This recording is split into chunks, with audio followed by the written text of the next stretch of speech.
Welcome back to another episode of the Football Game Tonight podcast. I'm your host, John Kuzma. We have another great show for you guys today. We're going to talk a little bit about the NFL draft. We're going to talk about maybe Jameson Williams being on the trade block for the Lions. We're going to talk about the Broncos potentially moving up in the draft. A little bit about George Kittle. So let's get right down to it and talk about some football because I know that's what you came here for.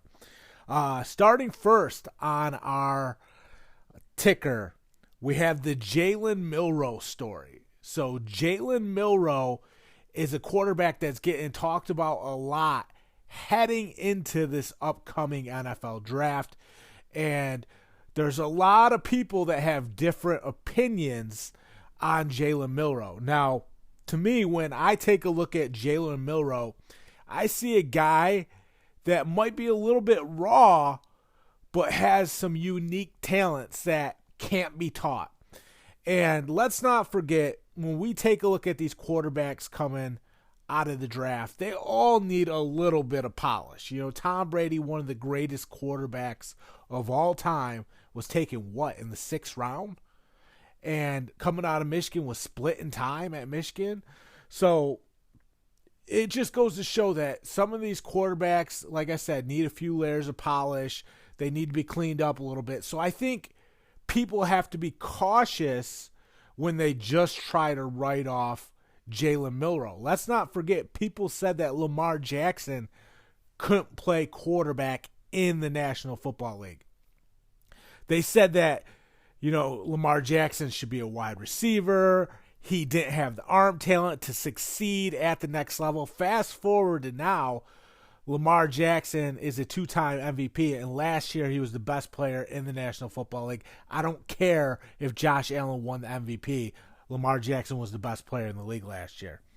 So when it comes to Jalen Milroe, a lot of the same concerns that we saw with Lamar Jackson are now being placed on Jalen Milroe. Okay, he's an incredible athlete, but does he have the arm talent to succeed at the next level? Well, I'll tell you what. Jalen Milroe, if he gets in the right system and he's a place that will allow him to grow and flourish, we might be surprised by Jalen Milroe. I mean, the guy is such a dynamic runner, and he can put so much pressure on those opposing defenses because of his escapability. He has good poise in the pocket. And when the pocket starts to break down, he can take off and beat you with his feet. So he's poised in the pocket going through his progressions. And then if you do get pressure, he can take off and pick up big chunks of yardage or even take that thing to the house. So I do think he is poised in the pocket. I do think he is a great runner. I think he's an incredible athlete that can, do so many things, cutting, juking, beating you with the speed, simply outrunning the defense. I agree. The question will be, can his arm talent, match up against these, great defenses at the next level? Defenses where defensive coordinators are rotating coverages and game planning all week to, take away what you do best.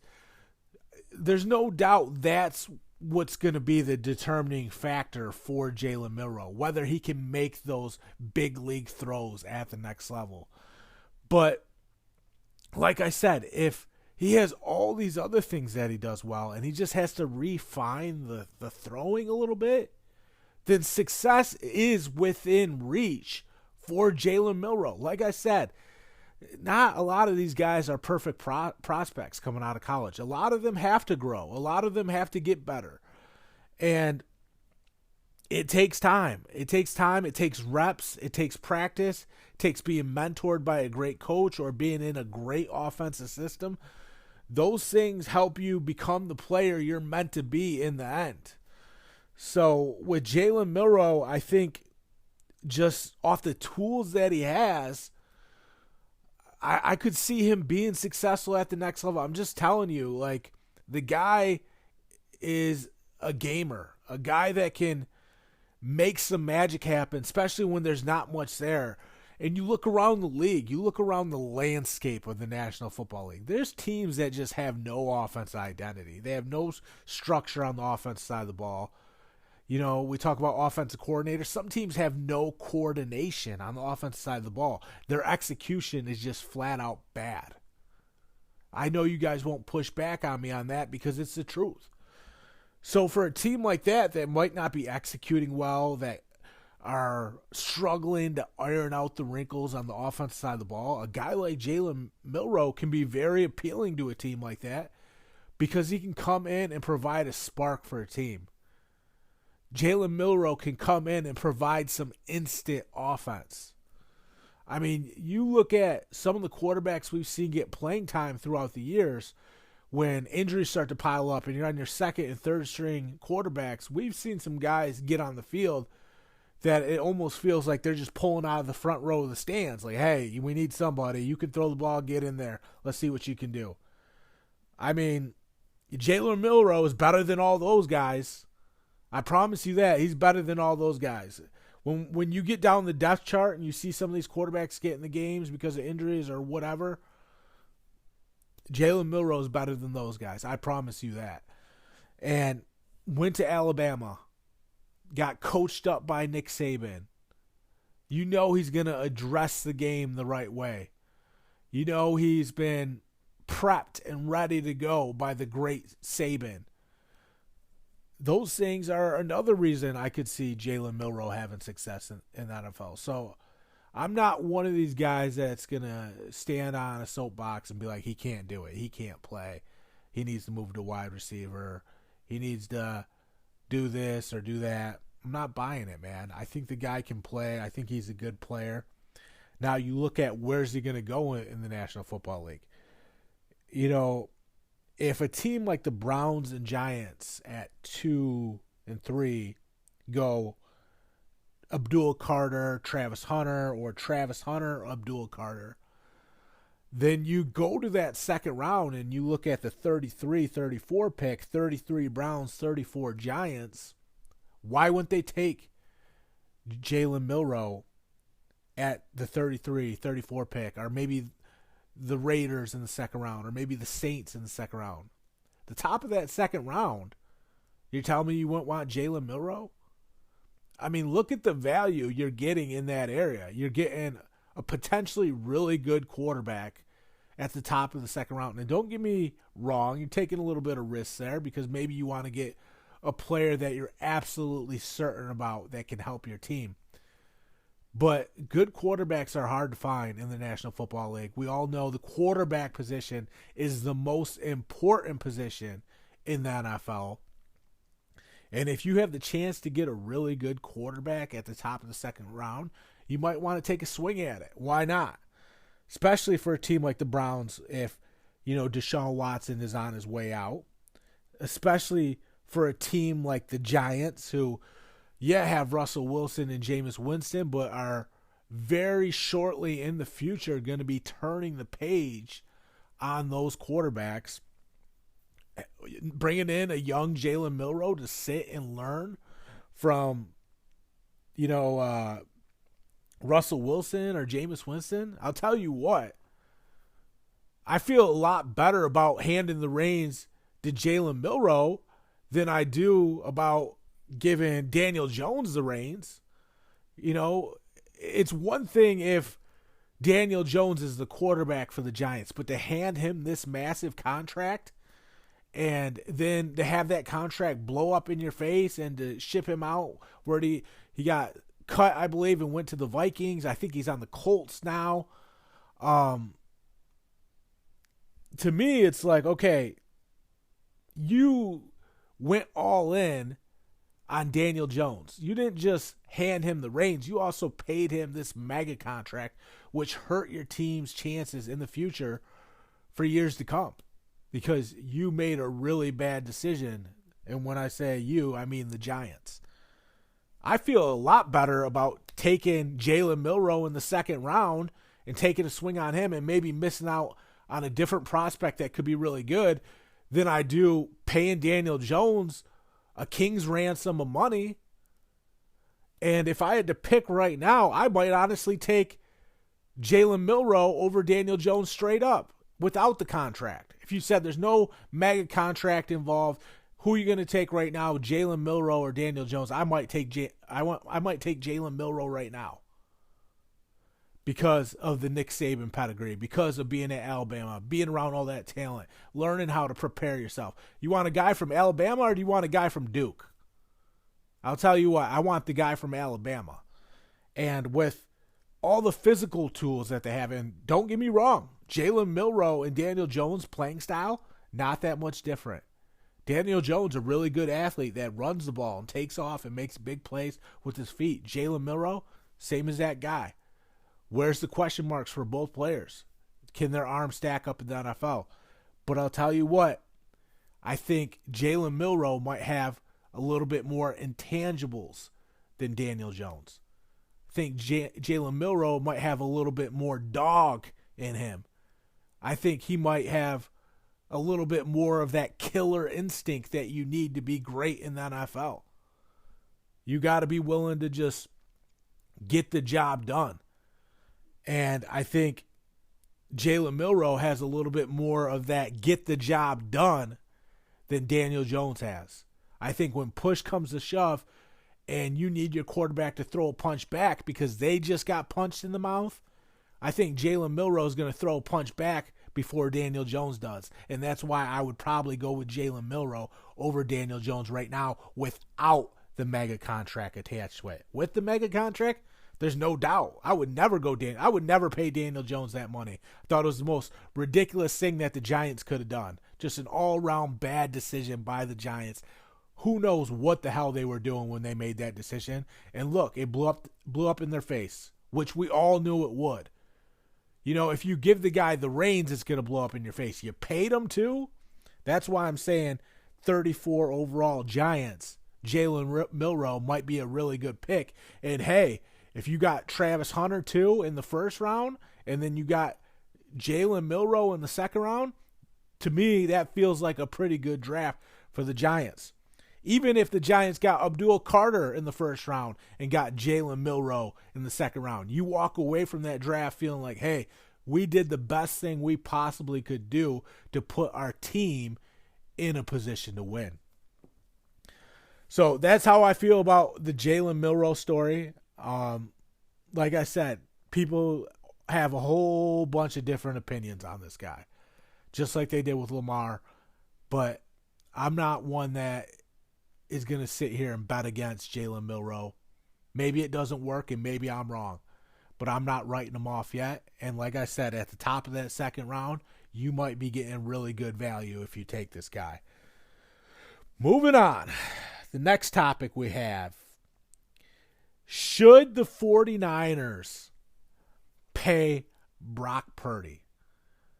So to me, this is a no-brainer. I am not paying Brock Purdy. You know, we just saw the Giants overpay for Daniel Jones. I don't think the 49ers should overpay for Brock Purdy. And you look at the injuries this team had last year.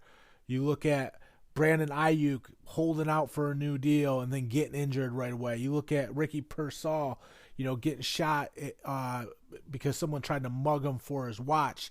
And then you saw Brock Purdy try to keep the ship afloat with these pieces out. How'd that go for the 49ers? It didn't go very well.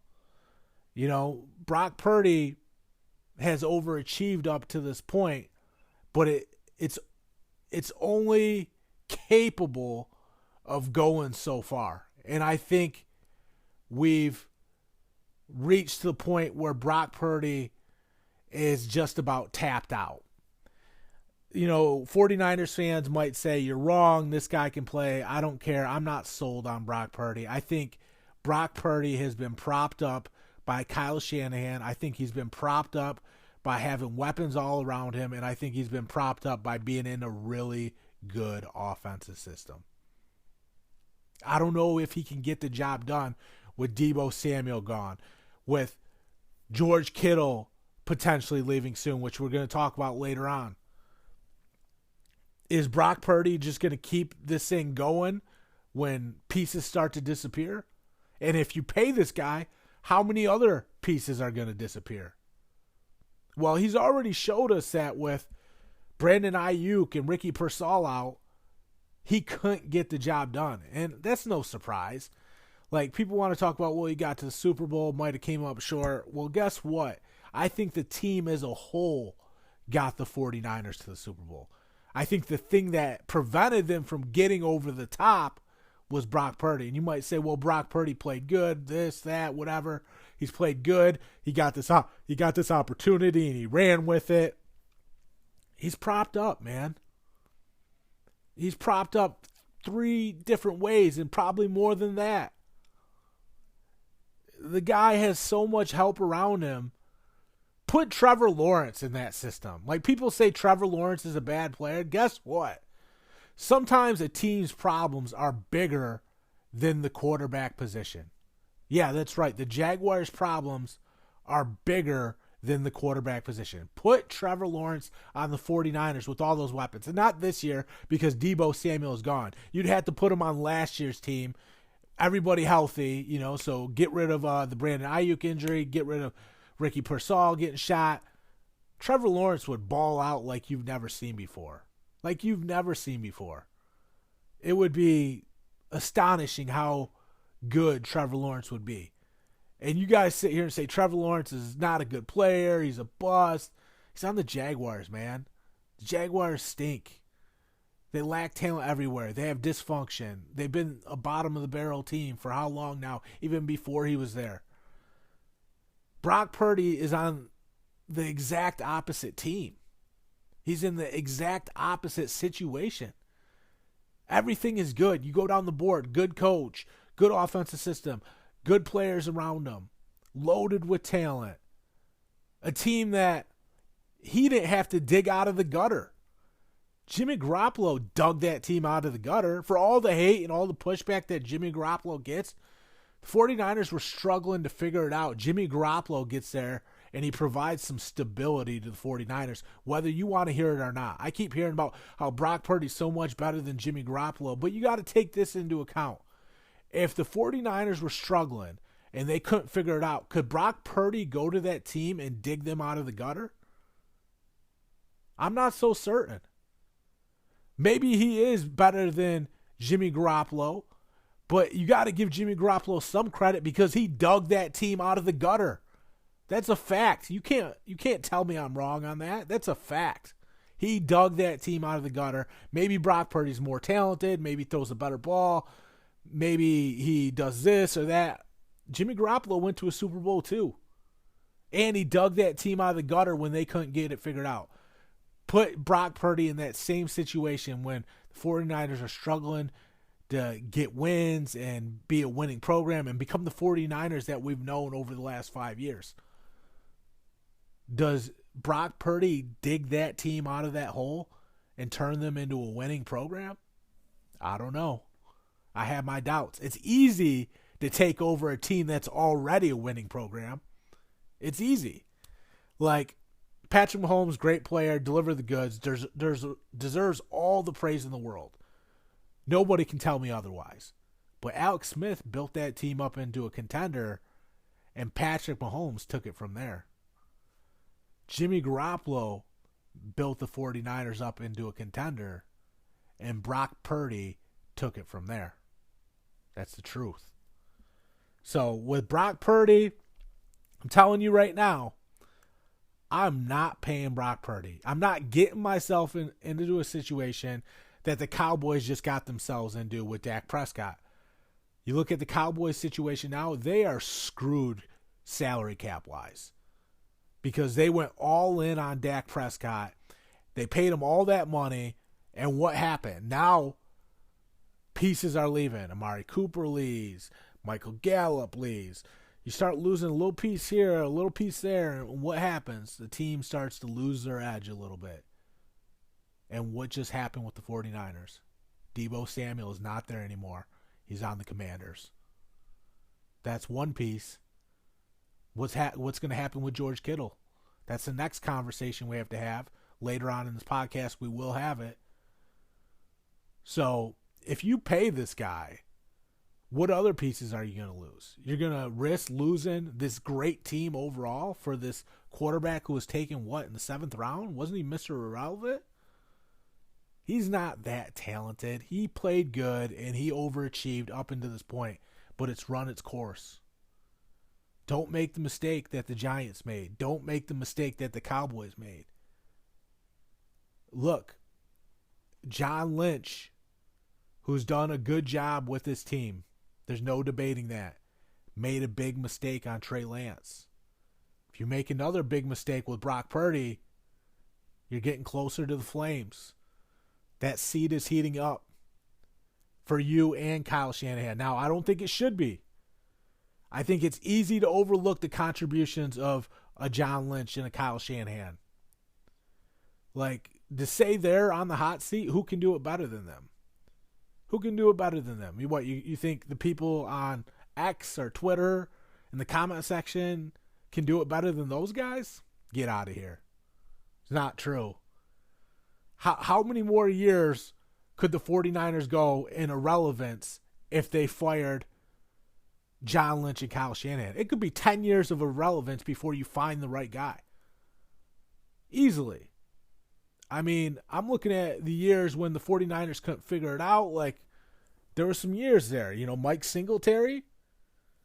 Was it Jim Tomsula? I'm going back a little bit. I'm pulling names I haven't said in a while. But you know what I mean. It can get ugly quick if you lose John Lynch and Kyle Shanahan. And if you pay Brock Purdy and the higher-ups, the owners, what if they're unhappy with the direction the team's going? There's already been rumors that there's frustrations with John Lynch and Kyle Shanahan. I think it's ridiculous. I think it's totally ridiculous that those two guys who've reinvented this team and made them a contender, outside of the Chiefs, it's been the 49ers right there over and over again. You're telling me those guys are on the hot seat? Stupid. The only way this thing goes bust for them is if they pay Brock Purdy.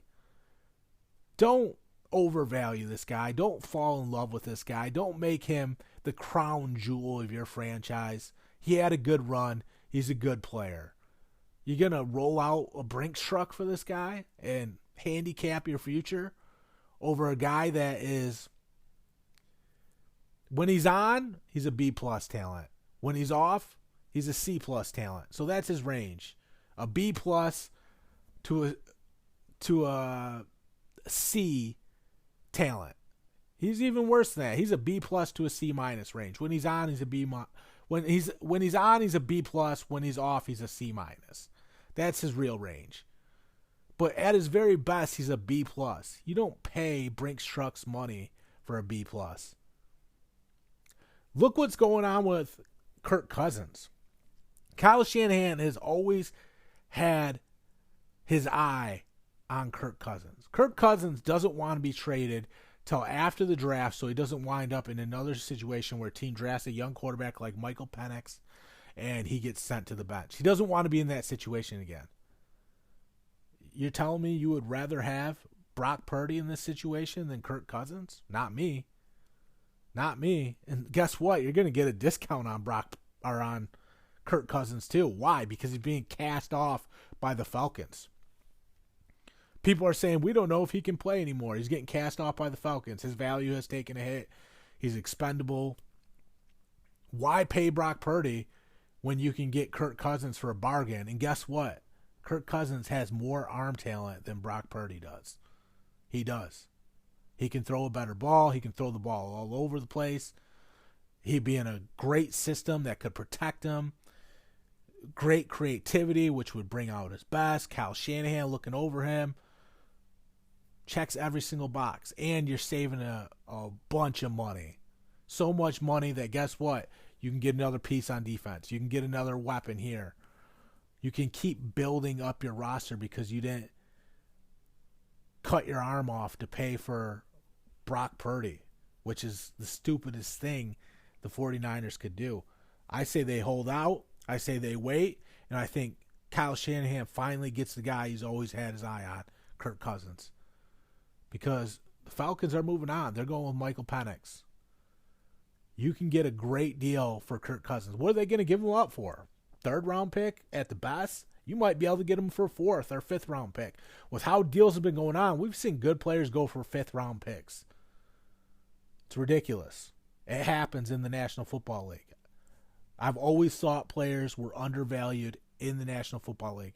Sometimes you see a great player go for a fifth round pick and you're just like, that doesn't make any sense at all. Doesn't make any sense at all. Happens all the time in this league. There's a real chance the 49ers could pay a fourth round pick for a guy like Kirk Cousins. And then Kyle Shanahan gets the guy that he's always wanted to work with. And since the Commanders, I guess they were called a different name back then. But that's the reunion they want to have. They've been waiting for it to happen. We thought it would happen sooner. Didn't happen. Kirk Cousins went to the Vikings. We all know what happened there. Had a decent run.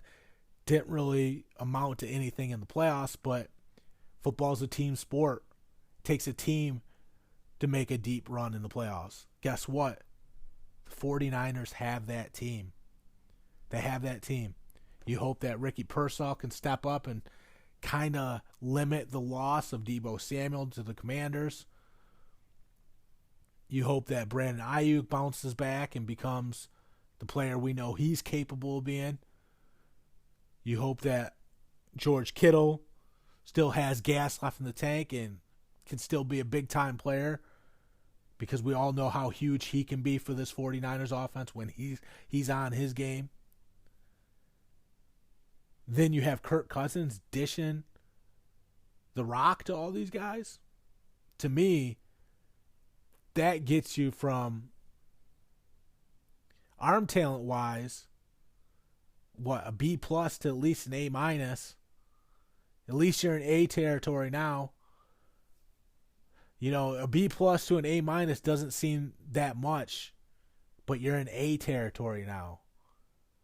You have an A talent at quarterback. And not only that, you've saved money. How many chances do you get where you upgrade at the quarterback position and you save money, which also allows you to build more talent at the other positions on your team? That's a rare opportunity in the National Football League. This is an absolute no-brainer. You pound the table. You do not sign Brock Purdy. It's the stupidest thing the 49ers could do. You don't do it. Or you mortgage your future and you live with the results just like the Giants did, just like the Cowboys did. So that's where I stand on the Brock Purdy discussion, and I'm firm on that. I think it would be a really dumb move to sign Brock Purdy. All right, moving on. The Broncos want to trade up in the draft. We're hearing a lot of reports that the Broncos are trying to work the phone lines and move up in the draft. And think about the Broncos team. Think about this team. Who are the Broncos? Well, you look at their head coach, Sean Payton. What's Sean Payton known for? He's an offensive-minded coach. He's an offensive-minded coach. So this football team's identity is the identity of an offensive football team. So I'm looking at this team. Who are they going to trade up for? Well, they're probably going to trade up for somebody on offense. Offensive-minded coach, offensive team when it comes to their identity. So I'm looking at their line. I think they can get by with their line. Absolutely no chance they're taking a quarterback. They're not taking a quarterback with Bo Nix. I think they can get by at the receiver position. Cortland Sutton, Marvin Mims, Franklin. They got some talent there at the wide receiver position, and they showed glimpses of something really good on offense. So you look at all these positions, and you're like, what are they doing? Who are they going to trade up and get? To me, I think I connected the dots. I think they're trying to pull off a miracle, and I think they're going to try to trade for Ashton Jeanty. Because I think Ashton Jeanty is the one piece in this Sean Payton offense that's going to make them so dynamic that they can shake things up in the AFC West. Remember, that's a tough division, man. You got the Chiefs, who are the cream of the crop. You got the Chargers getting better with Jim Harbaugh. Pete Carroll just took over the Raiders. That conference, the AFC West, is a gauntlet. Every single week is a grudge match in that division, and the margin for error is so slim. It's so slim. If you're off even just a little bit, you're going to get clobbered in that division. So to me, with every single team in the division getting better, except for maybe the Chiefs, maybe the Chiefs have peaked. They got clobbered by the Eagles in that Super Bowl. Do I think the Chiefs are done? No, they're still the Chiefs. They're still the cream of the crop over, the last decade or so. They've been the team in the National Football League, and I think they'll regroup and come back strong like they always do, because if you have Andy Reid and Patrick Mahomes, everything seems to fall in line after that. But like I said, Chargers getting better with Jim Harbaugh. The Raiders are going to get better with Pete Carroll. Those coaches bring stability to those organizations. So the Broncos have been getting better with Sean Payton. It was weird when people were saying Sean Payton isn't a good coach. It was completely ridiculous. The guy's always been an incredible coach. One of the best offensive minds in the National Football League. You look at the great offensive minds in the league: Andy Reid, Kyle Shanahan, Sean Payton. Those are the guys. And Sean Payton might actually be better than Kyle Shanahan because Sean Payton won a Super Bowl. He didn't blow it with the two opportunities the 49ers had. Kyle Shanahan has a lead against the Patriots with the Falcons in the Super Bowl, blows it. How do you not put Sean Payton above Kyle Shanahan? So the rankings, offensive creativity-wise, Andy Reid's number 1, Sean Payton's number 2, Kyle Shanahan's number 3. So I'd always thought the people that were saying Sean Payton's a bad coach were just completely in the wrong. They forget how bad that coach was the year before. I can't even remember his name. He was so bad. I know he went to the Jets. He was Aaron Rodgers' offensive coordinator with the Packers. He went to the Jets. Can't even remember the guy's name.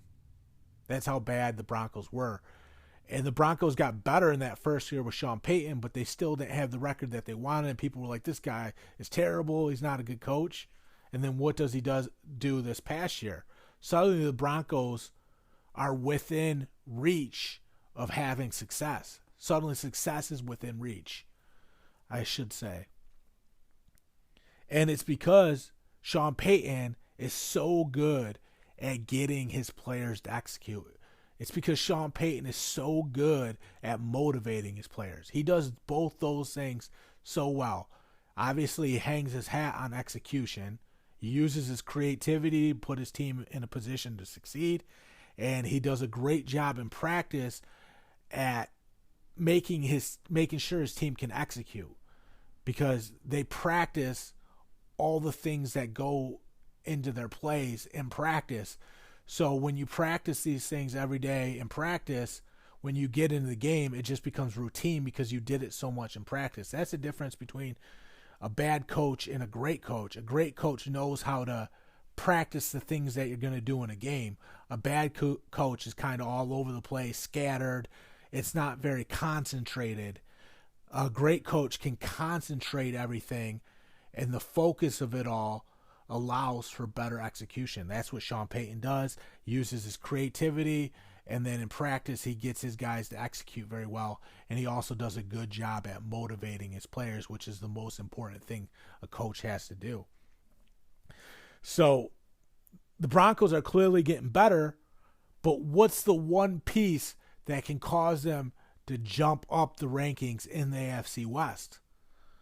It's Ashton Genty. It's Ashton Genty, because they have the quarterback, they have receivers, they have an offensive line they can get by with. You look at the running back position and you're like, I'm not too certain at the running back position. Maybe they can make do because Sean Payton's so good at throwing the football, and they're going to have a pass-heavy offense that maybe they can make do. No, you don't want that. Look at the running backs he had with the Saints: Mark Ingram, Alvin Kamara. He likes having a dynamic weapon that can move the chains, that can establish the time of possession, that can keep his defense on the sidelines well rested while you give it to your workhorse running back that is imposing his will on the defense. Ashton Genty's that guy.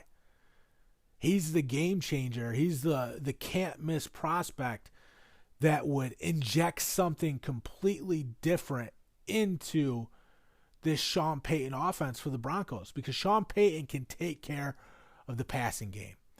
He can take care of the finesse offense. But you got to be balanced in the National Football League. You know, this Broncos team's getting closer, but how do you get over the hump a little bit and become a winning football team for years to come, where you're a true contender in the National Football League? You become more balanced by not just being a finesse team that passes the football, but by adding Ashton Genty, who's gritty, who's tough, and who can add some physical tenacity to this team. Because now you have the best of both worlds. You have Sean Payton's finesse passing offense with Ashton Genty's physical downhill running style that just chews people and spits them out. Tackling this guy is not easy. He breaks tackles left and right. You know what that equates to? First downs, touchdowns, explosiveness. It energizes a football team. You know, the rest of this team, when you put Ashton Genty at the center and make him one of the focal points of this offense, you don't think those other players on that offense are going to feed off of Ashton Genty? You don't think the defense sitting on the sideline seeing Ashton Genty run people over, you don't think that's going to energize them? People look at Ashton Genty and they say, you know what, I need to give a little bit more. I need to lay it all on the line. I'm going to do anything I can to help this team win because they see Ashton Genty leading from the front. To me, that's the move the Broncos have to be eyeing. Because what? What are you going to do? You're going to let him go to the Raiders with Pete Carroll, your division rival? A team that's clearly going to get better with Pete Carroll at the command? That's not a good move for the Broncos. Sean Payton's smarter than that. You let Ashton Genty go to the Raiders, now you got to face him twice a year. It's going to create problems for you. And suddenly, all this progress you made in the AFC West takes a little bit of a hit because Ashton Genty, one of the best talents in this draft, one of the best talents we've ever seen at the running back position in all college football, throughout the history of college football, you're letting him go to your division rival. Oh yeah, by the way, that's the one position that could really help you become a winning football team for years to come. Why would you let that slip away? To me, I'm looking at the Jaguars if I'm the Broncos, and I'm saying, hey, let's make a deal. Let's make a deal. You move back, we'll move up, we'll give you a little something. We come away with Ashton Genty. Really great for us. That's the most important thing. But you know what else is also important? He didn't go to the Raiders. He didn't go to the Raiders. We don't have to face him 2 times a year. And he's not going to help prop up Pete Carroll as Pete Carroll takes over and tries to put his stamp on this Raiders football team. I don't think that's the path to success for the Broncos. Let them go to the Raiders? You're going to let one of the best prospects we've ever seen go to the Raiders? One of your biggest rivals? Stupid. Sean Payton's smarter than that. The reason Sean Payton is so good creativity-wise is because he's smart.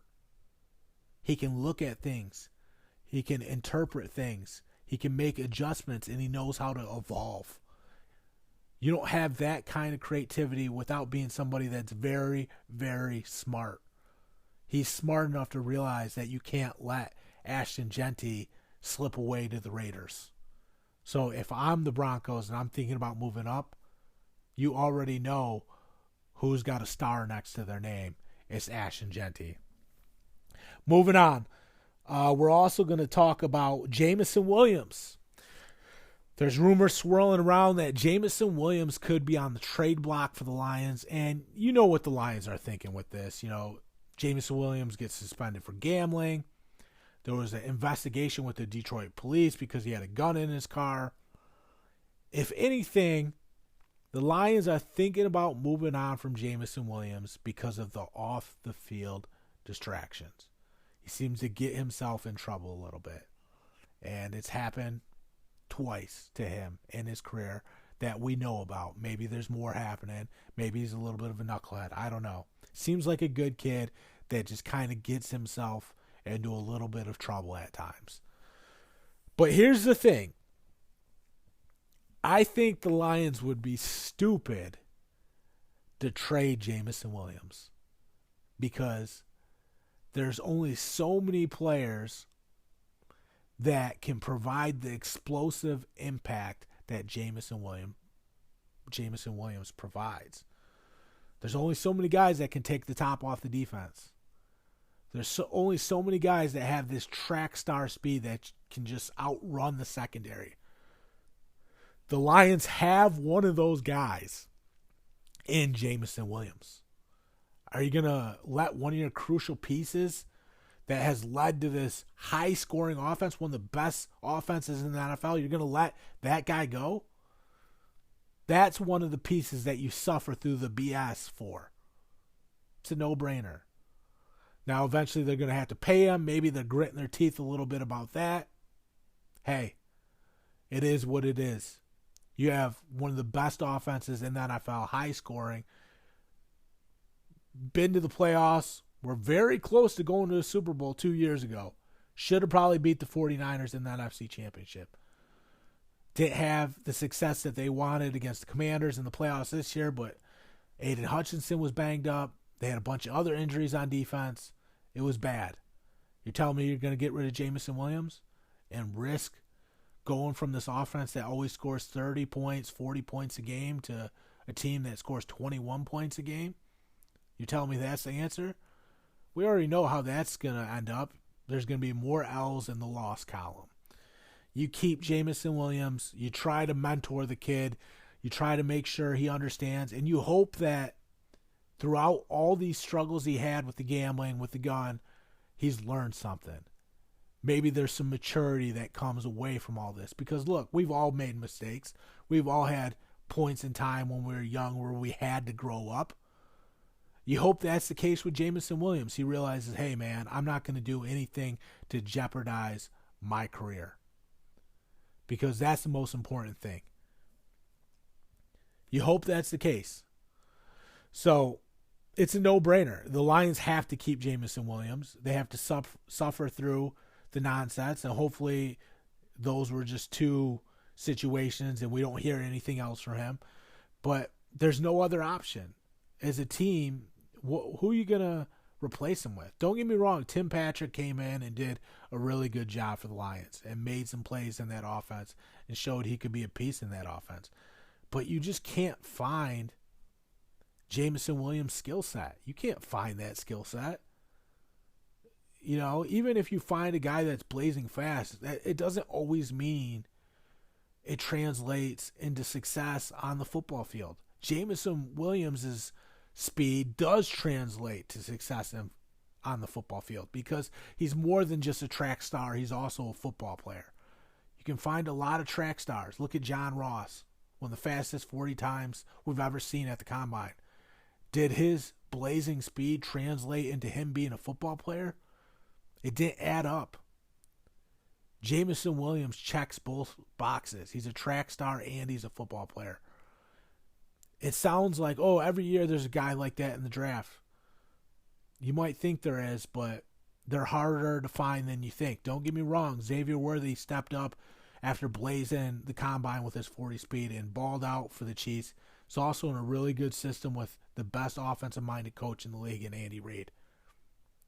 He's grown and developed within that Chiefs system, and that's helped him achieve success as a rookie.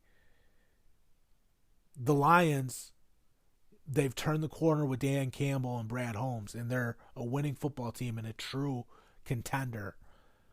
But you need talent to win games in the NFL. Jameson Williams is a guy that can keep making plays for this Lions offense. You have Amon-Ra St. Brown, you have Jamison Williams, that offensive line, Goff, Jahmyr Gibbs, David Montgomery. Guess what? With those guys, you got a shot to win. Get a little bit healthier on defense. Aiden Hutchinson comes back. Hopefully he can be the same player that he was, because it looked like he might be the defensive player of the year before he got injured. That's how much Aiden Hutchinson was dominating. So you lose that game to the Commanders without Aiden Hutchinson, you say, yeah, but we didn't have Hutch. If Hutch comes back and he's healthy, or if Hutch would have played in that game, there's a lot more pressure on Jaden Daniels. I can promise you that. So this isn't even a debate. It's not even a discussion. The Lions can't even entertain getting rid of Jamison Williams. And I think this is more rumors and people speculating more than anything else, because they say there's smoke there, so there must be fire. You know, he's a problem child. He keeps getting in trouble. They don't want to deal with the headache. Okay, you think that's a headache? Wait until you see life without Jamison Williams. That's a real headache. That's beyond a headache. That's a nightmare. So I don't think it's true. I don't see how the Lions could even think about moving on from Jamison Williams. You have no future without the guy. All right, the last topic we have today. We're going to end on this note. Last topic we have. It's George Kittle and the 49ers seem to be far apart in contract negotiations, according to Mike Silver. And it's looking like George Kittle might not report to training camp for the 49ers. There's a possibility that George Kittle could hold out. Now, to me, going back to what we said earlier about the Brock Purdy discussion, Deebo Samuel is not there anymore. He's on the Commanders. You look at George Kittle holding out. If they can't get nothing done, or the two sides have a falling out and they decide to go their separate ways, if George Kittle leaves too, suddenly are these the same 49ers anymore? And I get it. Eventually, you need new personnel. You need younger players. You have to reinvent yourself roster-wise. But you can't lose Deebo Samuel and then have a breakdown in negotiations with George Kittle. You got to give Ricky Pearsall time to come to his own. Remember, he missed the beginning of the year because he got shot and had some bright moments after he came back. Some plays where you're like, okay, that's why they took this guy so early, because he can make plays. But I would much rather have him, coming along with Deebo Samuel and George Kittle there, and now Ricky Pearsall isn't asked to do too much. Now with Deebo Samuel not there, he's got to step up and he's got to be a big contributor. I would have waited till year 3, 4 to ask that from him, not year 2.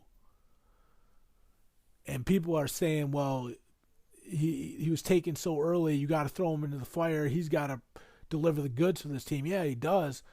But you get more out of those guys when you let them develop. Even Patrick Mahomes sat a year behind Alex Smith. Look what that did for Patrick Mahomes. To sit, learn, to learn how to process the game. With Ricky Pearsall as a wide receiver, he's not going to be sitting on the sidelines. He's going to be out there shotgun 4 wide receivers. But he's a role player out of the gate, and then he ascends to being a big contributor. With Deebo Samuel there's no more time for being a role player. His progression has been sped up by at least a whole year. So he kind of loses out on a year of being able to keep learning the ropes, keep learning from Deebo, keep learning from the rest of these guys. People will say it doesn't really matter. He's got to go. This is why we drafted him. It does matter. Good teams develop players. They draft the best talent they can find, then they develop them. The bad teams are teams that are getting worse. They draft the best talent they can find, but they fail to develop them. How do you develop players? You put them in a good system. You have them learn from even better players. That's the difference between really good teams and really bad teams. The really good teams develop players. So when I go back to the Jalen Milroe story, like, okay, this guy has some raw talents, but he needs to be polished. What I mean by that polish is he gets developed by a good team and a good system. Same thing with Ricky Pearsall.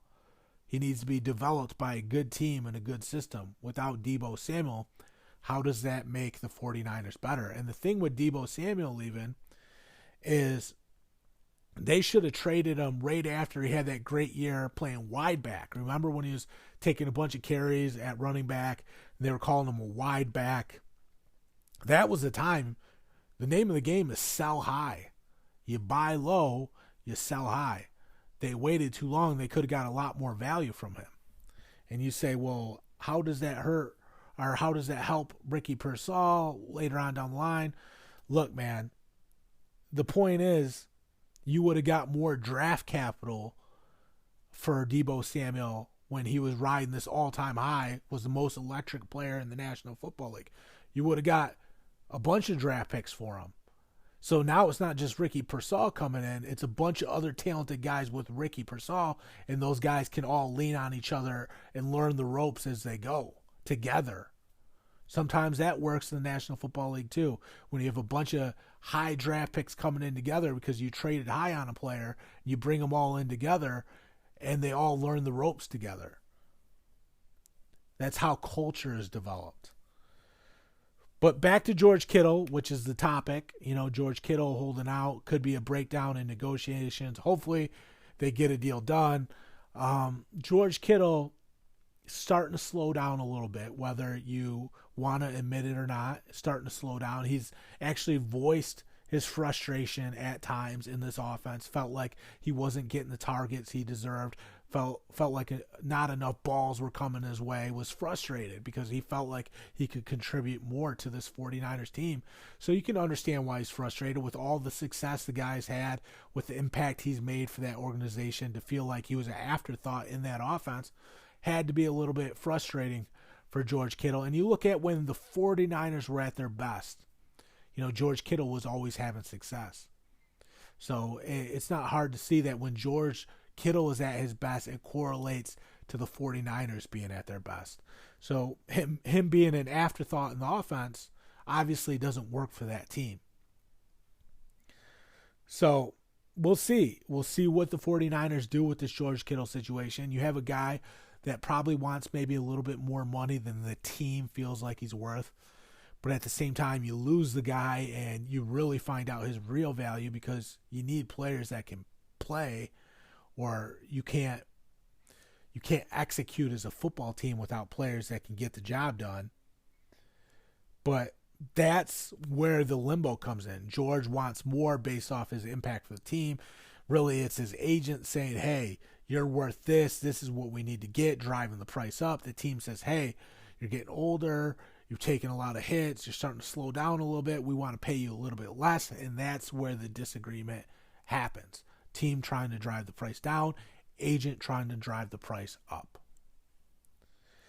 But for George Kittle, it's like, what's life look like after the 49ers if you do leave? You know, you're in a really good system that allows you to be at your best too. You know, if you end up with the Indianapolis Colts, suddenly that could be the end for George Kittle. It's just a tough realization for a player. You know, sometimes these players think, hey, I'm that guy because they've been that guy for so long with a really good football team. They think that success will go anywhere. They think it's all them and that success will translate to here or there or wherever they go. And sometimes, sadly, that's just not the truth. Sometimes your environment played a big role in your success. Sometimes luck and, you know, one-time opportunity played a role in your success. It's not always just you being a transcendent talent that's just on another level. Sometimes you had other receivers that were taking focus off you. Brandon Ayuk, Deebo Samuel, even Ricky Pearsall later on, you know, just that last year. Hey, it's going to be a tough decision for the 49ers. They got a lot of tough decisions. The team's getting older. They need some new blood in there. Pressure's starting to mount against Shanahan and John Lynch. Do they pay Brock Purdy? Obviously, I'm out on paying Brock Purdy. But if you don't pay Brock Purdy, maybe that does free up some draft capital to say, hey, if we're tight with Brock Purdy and we don't give him what he wants and we decide not to pay him, that does free us up to pay somebody like a George Kittle, and we can keep adding other pieces. That's the freedom you get when you don't pay a Brock Purdy. Maybe you can be a little bit more loose with the George Kittle contract because you saved all the money on the really expensive quarterback contract. And you can still add some other pieces too. Tight end's a lot cheaper than paying a quarterback. You can pay one of the better tight ends in the league before you can pay one of the better quarterbacks in the league, even though Brock Purdy is a mid-tier quarterback. He's the middle of the pack quarterback. But if the 49ers paid him, they'd be paying him like he's one of the best or one of the better quarterbacks in the league. That's why you can't do the deal, because he's a middle-tier quarterback. Doesn't make sense to pay Brock Purdy. And the good news is if you don't pay Brock Purdy and you're tight with his contract and say we're not going to do it, we're out, we're not paying you, you can be a little bit more loose with paying somebody like George Kittle. I'm more confident paying an aging George Kittle that's starting to slow down than I am paying a mid-tier Brock Purdy. Now, I know Brock Purdy is younger, but you just have to get it right at the quarterback position. You have to get it right. And paying Brock Purdy is not getting it right. You can be a little bit off with paying an aging tight end that's taking a lot of hits and is slowing down, but he's still going to be a really good role player for you. And when you scale him against the other tight ends in the National Football League, he's still probably a top 10 tight end easily. So would you rather overpay for a top 10 tight end, or would you rather overpay for a mid-tier quarterback? And keep in mind, paying a top 10 tight end is a lot cheaper than overpaying for a quarterback. That's just the reality of the situation. I'm John Kuzma. That's all I got for you guys today. Thank you guys so much for tuning in to the Football Game Tonight podcast. You can check us out wherever podcasts are found. If you want to be a member, you can sign up by clicking the link in the episode description box. If you are a sponsor and you want to place an ad on the show, you can go to footballgametonight@gmail.com. Thank you guys so much. I'm John Kuzma. I'm signing off.